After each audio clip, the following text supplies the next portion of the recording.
Sometimes I don't feel special. Sometimes the mirror ain't my friend. People's words hurt me with that.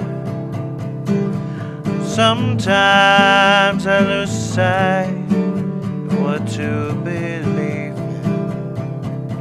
Sometimes them words they cut deep in me. Then I start to realize that I have beauty from within, and what people say can hurt me unless I let it in. And I might be down now, but I can still rise above the hate and lies, because there's more of me inside. 'Cause I'm imperfectly perfect, just the way I am. God makes no mistakes, and He made me this way.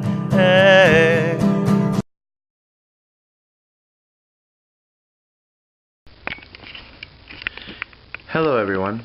Hello YouTube. It is Sunday, so that means it's my new blog for Beautiful Imperfections. This is episode 2. So, yeah, this is going to be my come out video. Hold on as I prepare the camera. Okay, so, this is my coming out story.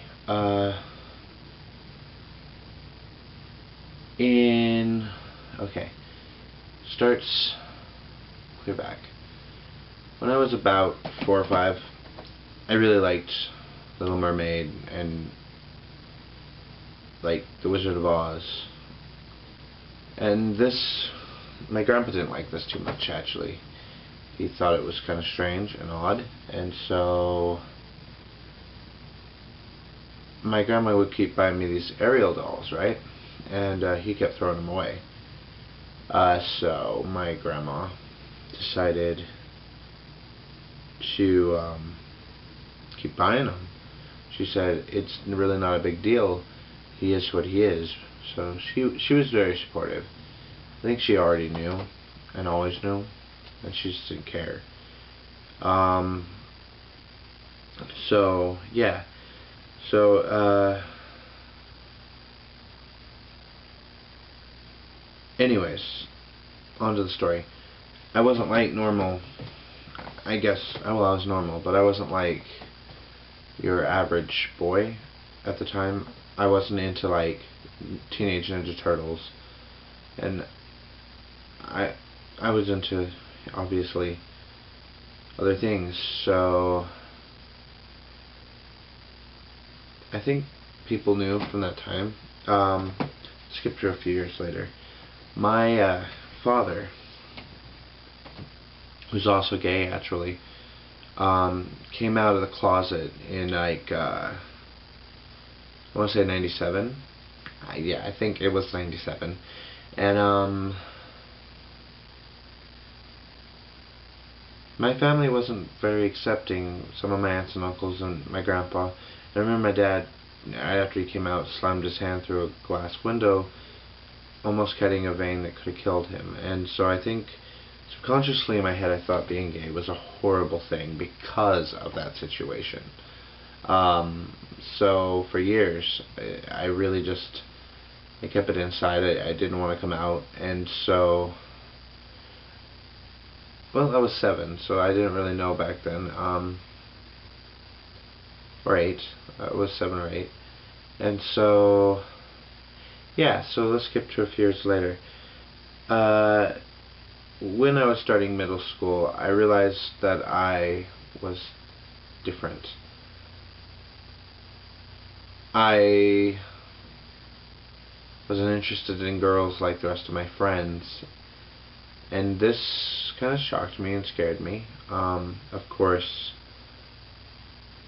I wasn't really into anybody at the time, so I got picked on a lot in middle school. I was chubby, and I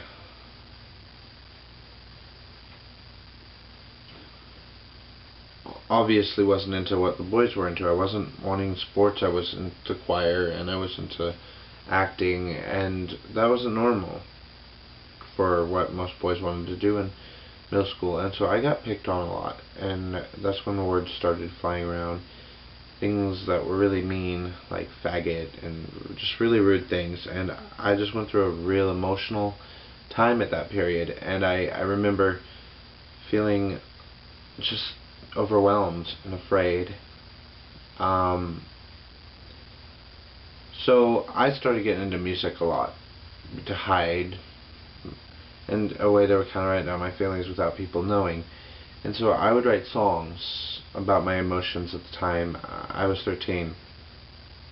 I also remember at this time, that's when my first crush came along, and it was with a teacher named Mr. Rylance. He was my 7th grade teacher, and I remember thinking he was so cute. And I kept wanting to go to his class and studying through his class, and he was my first crush, and that's how I kind of knew. But I said that I was bi to all my friends, and at the same time, I met this girl, and because I was afraid of being gay, and she was going through emotional times, we'd started dating. And I was also going through an eating disorder at this time. I started starving myself to lose weight, but that's another story, and I'm going to talk about that in another blog eventually. So, at this point in my life, started dating this girl, and because things were what they were and things weren't going right, me and her stopped being friends. We stopped talking for a while. 4 years later, we reconciled. So, and I'm still friends with her to this day. I wish we were closer, but we're busy. We have busy lives. Anyways, on to the story. I was getting into my high school years, my first year of high school, and at this point I kind of knew. I mean, I was 14, 15 years old. I knew by that point, but I was afraid to come out, so I hid it very much from the world. I was like, I'm not doing this. No. And so I spent that time in my life just performing and getting serious about my dreams of wanting to be a singer. And so at that point, I remember just constantly having a need to be on stage. I think I was fulfilling what I was feeling emotionally for that, but I don't think I realized it at the time. So we skip a few years later. I was about 17, and I was on the swim team, and again, emotions about guys came back in my head. I was looking at guys and going, you know, in their swimsuits, and not the girls, and it scared me again. Knowing my father being gay, I didn't want to be gay. I was afraid.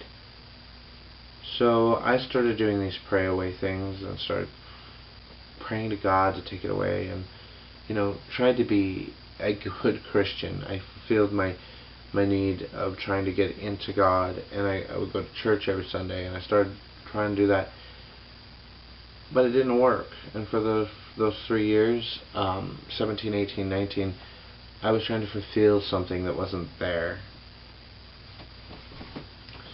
So let's skip to a few years later. At 20, I kind of already knew. Then I was slowly coming to terms completely that I wasn't bi. So at like 21, this would be 2010 at the time. I finally came out to one person, but it was on accident. So here's the actual story.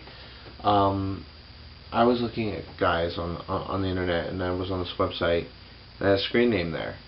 Well, so did my dad's partner, my papa, and he was logging in just to probably check email on there, and he saw another screen name because it was on the same computer. And so, he let it wait a while, and he confronted me about it. And, I didn't lie to him. I told him the truth. And then I came out to my father, and he kind of already knew. And then I came out to my sister.